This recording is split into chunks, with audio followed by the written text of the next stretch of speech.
How could you betray the only people who ever truly loved you? I looked up from my stack of contracts, my eyes locking with the piercing gaze of my mother.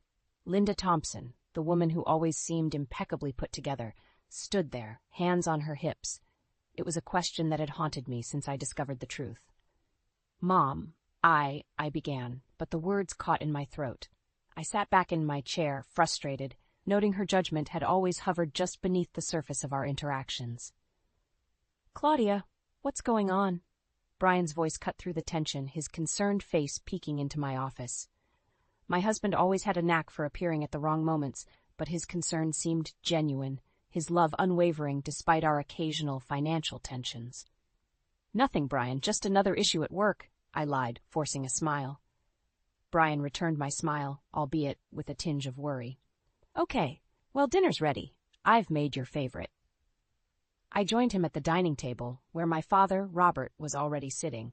He had that serene look, the one he always wore when he believed everything was under control.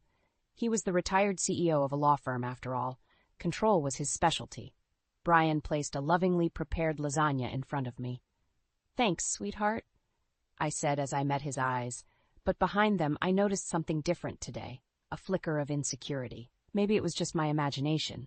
So, how's work, Claudia? Robert asked, cutting into his meal. Busy as ever, I replied, glancing at Brian. He seemed distant, preoccupied. Brian, you've been awfully quiet lately, Robert added, noticing the same thing. Brian looked up, his fork suspended in midair. Just thinking, I suppose, he said, his tone oddly strained. We need to talk. Finally, the suspense was too much. About what? I pressed. I'm leaving you, Claudia. I've found someone else, he stated bluntly, the words hanging in the air like a toxic cloud. What? My heart skipped a beat, the shock pulsating in my ears. Who is she? From across the table, my mother looked down, her face a mask of conflicting emotions. The realization hit me like a truck. Mom? Linda's eyes met mine, filled with a mix of guilt and defiance. Claudia, there's something you need to know. Before she could continue, my father's spoon clattered to his plate. Linda, you can't be serious. I'm very serious, Robert. Brian and we're in love, she confessed. The room fell painfully silent. The only sound was the ticking of the clock. My father's resigned expression hinted at a long-buried truth. Brian reached for my hand, but I pulled away, tears blurring my vision. How long? How long has this been going on? I demanded, my voice cracking. A few months, Brian admitted, his voice trembling. My mother added, Claudia, sometimes these things, they just happen. No, Mom, they don't just happen. You made a choice, I fired back, my chest heaving with betrayal. It's complicated, Brian began, but I stopped him with a glare. You've always been part of our family, Brian. How could you do this? Robert stood up. Enough, we'll talk about this calmly. You knew, didn't you? I asked my father, my voice barely a whisper. Robert sighed heavily, his eyes filled with sorrow. I suspected, but I hoped.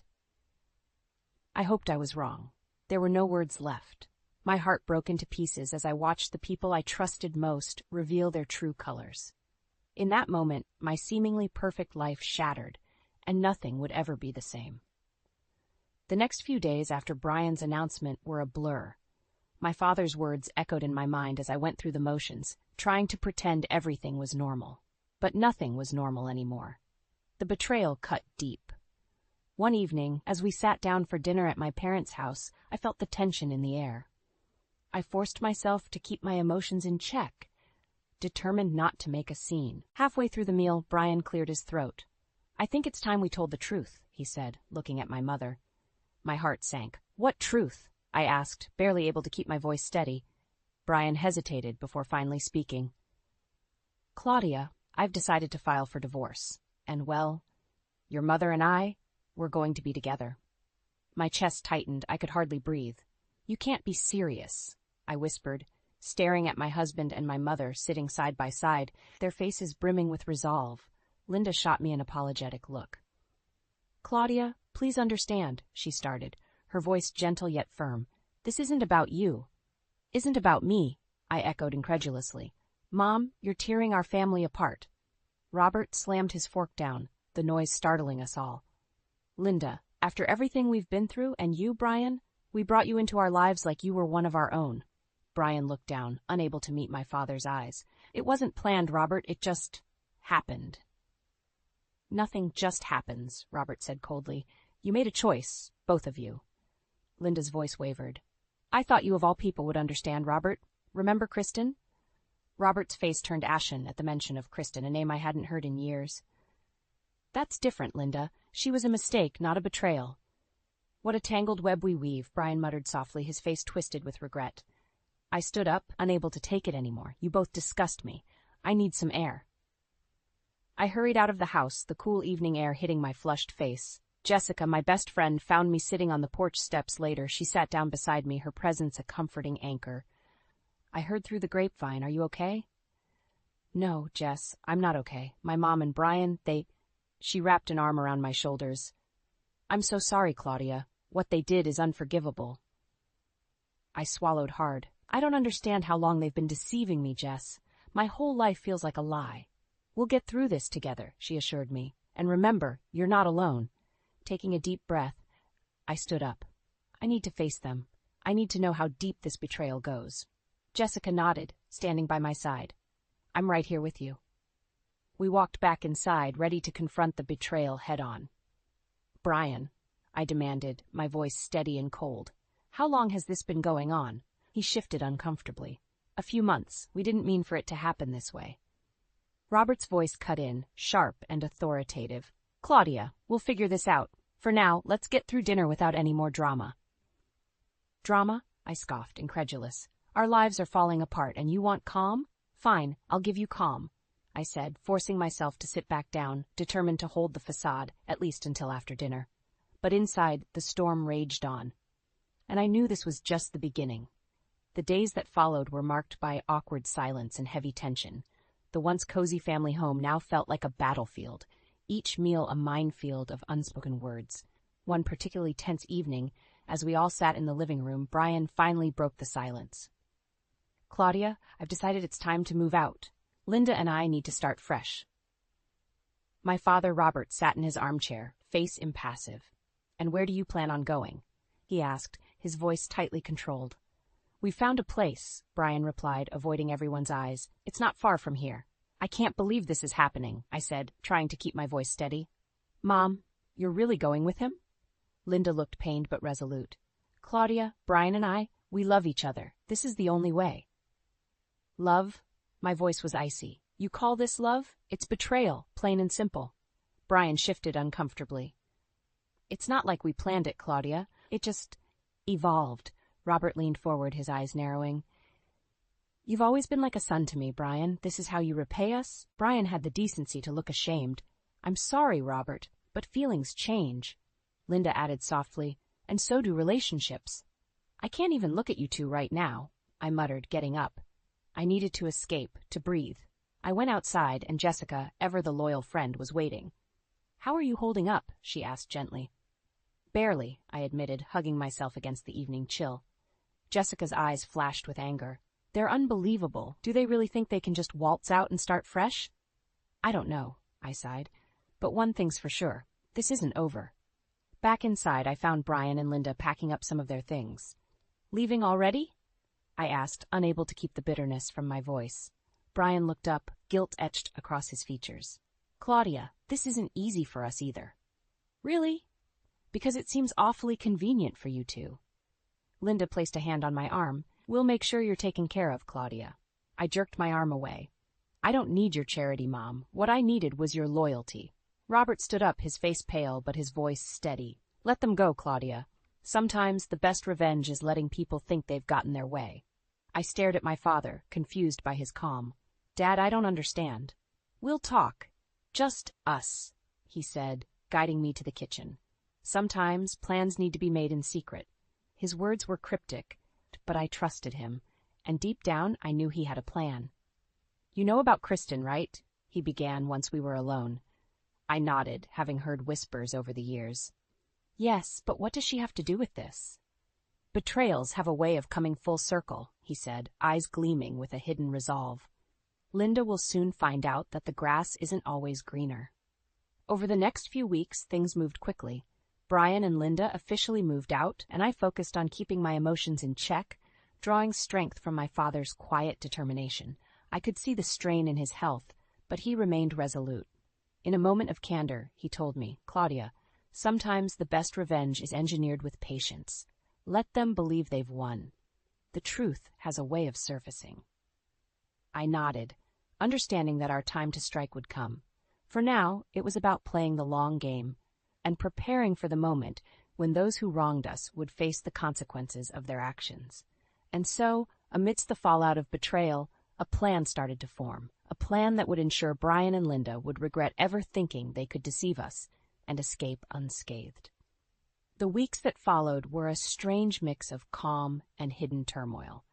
Every time I saw Brian or my mother, I felt the sting of betrayal afresh, but I had my father's cryptic assurances to hold on to. One evening, after yet another tense dinner, Robert motioned for me to join him in his study. I closed the door behind us and he began speaking quietly. "Claudia, do you trust me?" he asked, his eyes steady on mine. "Of course, Dad. Always." He handed me a thick envelope. "You need to go through these documents. Carefully. These are our plans." I opened the envelope and scanned the contents. Legal documents, financial statements, and a revised will. My eyes widened. "Dad, what is all this?" "It's leverage, Claudia. Your mother thinks she's won, but she doesn't know what's coming." I looked up at him. "What are you planning, Dad?" Robert sighed deeply, a hint of weariness crossing his features. "Linda and Brian will be disinherited. You'll have control of all the assets, but it's essential that we play this carefully." I digested his words, feeling the weight of responsibility settle on my shoulders. "I understand." "Sometimes revenge is not about immediate action," he continued. "It's about timing and patience." "I'll do whatever it takes," I promised. Robert nodded, a look of satisfaction on his face. "Good. Now about the public facade. Keep things civil. They need to believe we're dealing with this peacefully." Over the next few weeks, I used every ounce of my lawyer training to mask my true feelings and play along. Brian and Linda got comfortable in their new lives, blissfully unaware of the storm brewing. One night, during a rare visit from Linda, Dad and I decided it was time to test the waters. At dinner, Robert casually mentioned, "I've been thinking of making some changes to my estate planning." Linda looked up from her plate, curiosity piqued. "What kind of changes?" "Just revisiting the will, ensuring Claudia's future is secure," he said smoothly, gauging her reaction. Her face remained neutral, but I could see the wheels turning. "That sounds reasonable." Silence stretched uncomfortably before Brian chimed in. "Let's not make this dinner too gloomy, okay?" I nodded, forcing a smile. "Right, let's enjoy the meal." As dinner wound down, Robert pulled me aside. "See? They're already considering their next moves. Keep playing your part." The next day, we had a frank discussion. Robert's health was declining faster than I realized. "I don't have much time left, Claudia." Tears welled in my eyes, but I forced them back. "Don't talk like that, Dad." "Listen to me," he said, his voice firmer. "You need to be strong. When the time comes, take control. Don't let their betrayal define your life." I nodded, swallowing the lump in my throat. "I will, I promise." "I've arranged everything," he continued. "Mark Johnson, our lawyer, knows the plans. Trust him." In the days that followed, we had more candid conversations, often reminiscing about happier times and laying down the intricate layers of our plan. We spent as much time together as possible, savoring every moment. One evening, as we sat watching an old movie, Robert took my hand. "Remember, Claudia, sometimes the best revenge is letting them think they've won. For now." When Robert passed away shortly after our conversation, the grief was almost unbearable, but through the haze of loss, I knew what needed to be done. At the funeral, Linda and Brian had the gall to put on sympathetic faces. But behind those masks, I saw their greed. They believed they were about to reap their rewards. Little did they know, justice was on its way, crafted with meticulous care by my father and waiting to be unveiled. The coming battle was inevitable, and I was ready. The day of my father's funeral was somber, filled with tight handshakes and whispered condolences. Yet, underneath my grief, a cold resolve kept me going. I knew what was coming, and it gave me the strength to face Brian and Linda. As we returned home after the service, Mark Johnson, our family lawyer and longtime friend, was already waiting. "Claudia," he greeted me with a somber nod, "it's time to read the will." Linda and Brian joined us in the study, their expressions a mix of anticipation and false empathy. Mark cleared his throat and began. Robert wanted today to be about closure and clarity. Brian shifted uncomfortably in his seat. Linda clasped her hands tightly, her eyes fixed on Mark.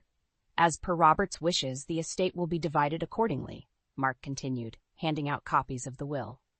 I watched carefully as they scanned the document, their faces slowly morphing from anticipation to confusion, then horror. Linda was the first to speak, her voice quivering. "This can't be right. There must be a mistake." Mark looked her squarely in the eye. "There is no mistake. Robert has disinherited you completely, Linda." Brian's knuckles went white around the paper. "What about me?" he asked, his voice barely above a whisper. Mark turned to him. "Brian, all marital assets are to be returned to Claudia. You'll be left with nothing."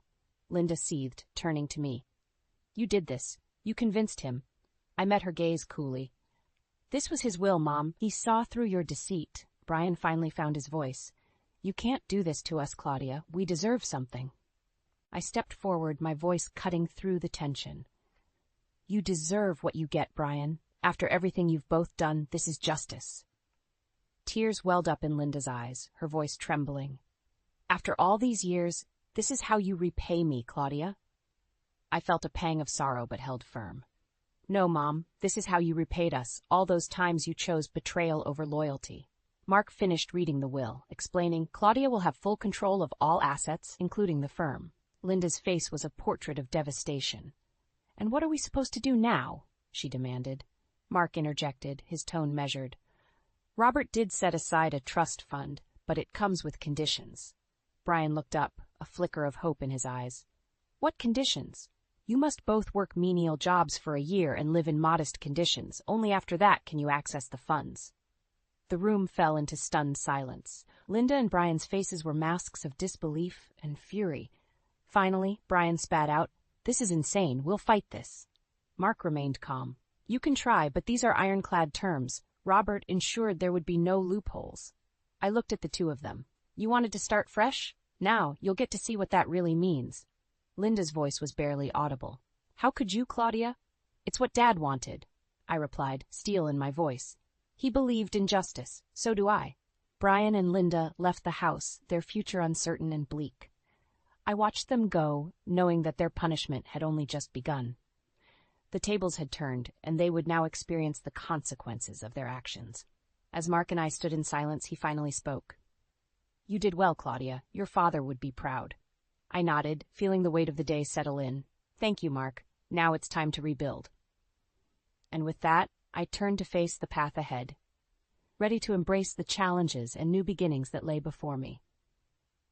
The fallout from the will's reading was swift. Brian and Linda lingered in the periphery of my life, desperately clinging to any hope of reversing their fate. But I was prepared. They would learn that actions have consequences. One morning, as I entered the office, Rebecca, my colleague, intercepted me. "Claudia, you won't believe this," she said, her voice tinged with excitement. "Brian just lost his job." I raised an eyebrow. "Already?" Rebecca nodded. Word spread fast about his involvement with Linda. The company couldn't risk the scandal. I felt a momentary flicker of pity, but pushed it aside. Good, he made his bed. Jessica joined us, full of news. Apparently, Linda tried to access some of Robert's accounts, all of them locked. They're truly left with nothing. I sighed, feeling the weight of satisfied justice. They deserve every bit of it. Later that day, I received a call from Linda. Her voice was a mix of desperation and anger. "Claudia, how could you let this happen? We have nothing." I leaned back in my chair, keeping my voice steady. "You brought this on yourself, Mom. You and Brian decided to betray us." "It was a mistake," she pleaded, her tone softening. "Brian and we didn't mean for it to end like this." "A mistake repeated over months," I replied coldly. "You both made your choices." Brian made a similar call that evening, his tone arrogant, despite his situation. "Claudia, let's be reasonable. There must be something we can work out." "You've lost everything because of your actions," I retorted. "Deal with the consequences." A few days later, I attended a meeting with Mark Johnson to discuss the next steps. As we wrapped up, he handed me a folder. "These are the documents to garnish Brian's wages. Are you sure you want to proceed?" I nodded firmly. "Execute every one of them." Within weeks, Brian's financial situation deteriorated rapidly. His wages were garnished, leaving him unable to meet even basic needs. Linda, used to a life of luxury, struggled with the new reality. One afternoon, Brian stormed into my office, cheeks flushed with anger. "Claudia," he fumed, "this has to end. We can't live like this." I looked at him calmly. "You should have thought about that before betraying us." He slammed his fist on the desk. "You were supposed to be my wife. Have some compassion." "Compassion?" I asked, incredulous. "Where was your compassion when you and my mother decided to deceive us?" Before he could respond, Jessica walked in. "Everything okay in here?"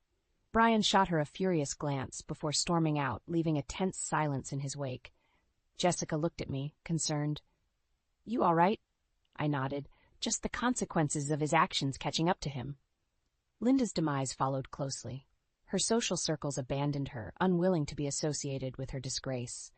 Financial ruin forced her to sell off her few remaining assets, and she moved into a modest apartment far from the upscale life she once knew. I met with Mark again, this time to discuss the final phase. "The assets have been legally transferred," he confirmed. "They truly have nothing left." "That's just the beginning," I replied. "It's time they learned humility." In a dramatic showdown, Mark and I revealed the full extent of our legal victories to Linda and Brian. Their faces were masks of disbelief and desperation. "I hope you two find happiness in poverty," I said icily, "because that's all you have left." As they walked away, I felt a sense of closure. My father's strategy had worked. Brian and Linda were left to face the harsh reality they had created, while I stepped into a new chapter, ready to rebuild my life from the ruins of their betrayal. Brian and Linda had reached rock bottom. I heard from mutual acquaintances that they were scraping by, taking whatever jobs they could find. Their glamorous lifestyle had crumbled into nothing more than a struggle for basic survival. One afternoon, I received a call from Brian. It started off calm, but quickly turned desperate. "Claudia, it's Brian. We need to talk." I could almost hear the desperation in his voice. "About what?" "You made your choices." "Please, we're struggling. Linda's health is declining. Surely there's something you can do." A part of me felt a pang of sorrow, but I strengthened my resolve. "Meet me in the office tomorrow." The next day, Brian and Linda shuffled into my office. They looked worn, their faces lined with troubles. Linda's once glamorous aura was now overshadowed by tired eyes and a frail frame. Brian broke the silence first. "Claudia, we know we messed up, but Linda's sick. We can't make ends meet." I leaned back in my chair, allowing a moment of silence to build tension. "You knew the terms, Brian." Dad was very clear. Linda's voice was shaky. "Claudia, you've always been a good daughter. Can't you see we're suffering?" I stood up, walking over to the window, looking out but not really seeing anything. I took a deep breath and turned back to face them. "There is one thing." Their eyes lit up with hope. "What?" "My father set aside a trust fund," I began slowly, "but accessing it comes with conditions." Brian's face twisted into a mix of hope and suspicion. "What conditions?" "You both need to show you can live a modest life, work menial jobs, prove you understand the value of hard work for a year. Only then will you have access to the funds." Linda looked like she might faint. "A year? We can't last that long, Claudia." I met her desperate gaze, my voice calm but firm. "Those are the terms. Take it or leave it." Brian clenched his fists, his face a mask of frustration. "This is humiliating." I shrugged. "It's your only way out. Maybe you'll learn something valuable." They left, a flicker of hope in their defeated steps, knowing they had no choice but to comply. Over the next few months, I checked in on their progress, ensuring they met every stipulation. I watched from a distance as they struggled through menial jobs and budgeted their modest income. It was a far cry from the life they once knew, and it seemed every day humbled them further. One evening, as I sat in the living room with Jessica, she commented on their plight. "They almost look like different people now." I nodded. They needed this reality check. Maybe they'll finally understand the weight of their actions. A year passed, and Brian and Linda met every requirement. They earned their right to access the trust fund, but it was clear the experience had changed them. They were humbled, broken down by the harshness of a life they never thought they'd live. At the final meeting, as Mark handed them the trust fund papers, Brian looked at me with an emotion I hadn't expected. Gratitude. "Thank you, Claudia. We didn't deserve it, but thank you." Linda echoed his sentiment, a far cry from the proud woman she once was. We'll make better choices from now on. See that you do, I replied, feeling a sense of closure. This is your second chance. Don't waste it. As they left, I felt a strange sense of peace. The storm had passed, leaving a calm in its wake. I had avenged my father's memory and found my own closure. Now it was time for me to rebuild, to focus on my own future, and let go of the past. I turned to Jessica, who had been watching silently. Ready for a new beginning, she smiled, her support unwavering. Absolutely. With that, I stepped forward into a new chapter, ready to embrace whatever lay ahead, knowing I was stronger than ever. The dust had finally settled. Life had returned to a semblance of normalcy, though it was a new normal. The past year had been grueling, but in its wake it left clarity and a sense of purpose I hadn't felt in years. In my father's old firm, now under my leadership, I focused on restoring its luster and expanding its reach. My days were filled with strategic meetings and legal battles, each victory a tribute to my dad's legacy. "Claudia, your 2 p.m. is here," Rebecca's voice crackled over the intercom. "Send them in," I said, straightening my desk. Jessica strode in, holding a thick portfolio. "Ready for the presentation?" "Absolutely," I responded, feeling that familiar spark of excitement. We'd been working on a major acquisition, one that would catapult the firm into a new league. We spent the next hour hashing out details, fine-tuning our strategy. As the meeting concluded, Jessica leaned back, a satisfied grin on her face. "We've got this, Claudia. Your dad would have been proud." I nodded, feeling a warm glow. "Thanks, Jess. We've worked hard for this." Later that day, I visited my father's grave, needing a moment of quiet reflection. As I stood there, the breeze rustling the leaves, I felt a sense of peace. "We did it, Dad. We honored your legacy." Driving back home, I felt a sense of closure. The year of turmoil had finally ended, and I was ready to embrace the future. That evening, while having dinner with Jessica and a few close friends, the conversation turned to the past year's events. "How are Brian and Linda doing?" someone asked. Jessica was quick to answer. "They're managing, but they've really changed. I think they've finally learned their lesson." "People rarely do," I said, sipping my wine, "but maybe they've been humbled enough to appreciate the second chance." Rebecca chimed in. "You've been incredibly strong through all of this, Claudia. Not many would have handled it like you did." I smiled, grateful for the support. "Thanks, everyone. It wasn't easy, but I'm glad it's over." The following weeks were a whirlwind of activity and growth. The acquisition went through successfully, and the firm's reputation soared. My days were busy but fulfilling, each challenge a testament to my resilience. One afternoon, I received an unexpected call from Brian. His voice was hesitant. "Claudia, it's Brian. I just wanted to say thank you for everything." I paused, surprised by the call. "You're welcome, Brian. I hope you and Mom are doing better." "We are. We're rebuilding," he admitted, "and it's all thanks to you. We'd love to meet sometime, if you're open to it." I considered his offer for a moment. "Maybe one day, Brian. For now, let's keep focusing on moving forward." "Understood," he said, a hint of relief in his voice. "Take care, Claudia." As I hung up, I felt a weight lift off my shoulders. Forgiveness wasn't easy, but it was a step towards healing. Later that evening, I met Jessica for a walk by the river. We talked about the future and the exciting projects lined up for the firm. "I think we're ready for a new chapter," Jessica said, smiling. "Absolutely," I replied, watching the sunset over the water. "We're just getting started." Healing was a process, and though scars remained, I knew I was stronger for it. With my father's legacy in my hands and a bright future ahead, I felt a renewed sense of purpose. Life had thrown its worst at me, but I'd come out the other side, ready to face whatever came next. As the city lights flickered to life around us, I felt a surge of optimism. This was my journey, and it was far from over. Together with my friends and my renewed sense of self, I was ready to embrace the future, one step at a time.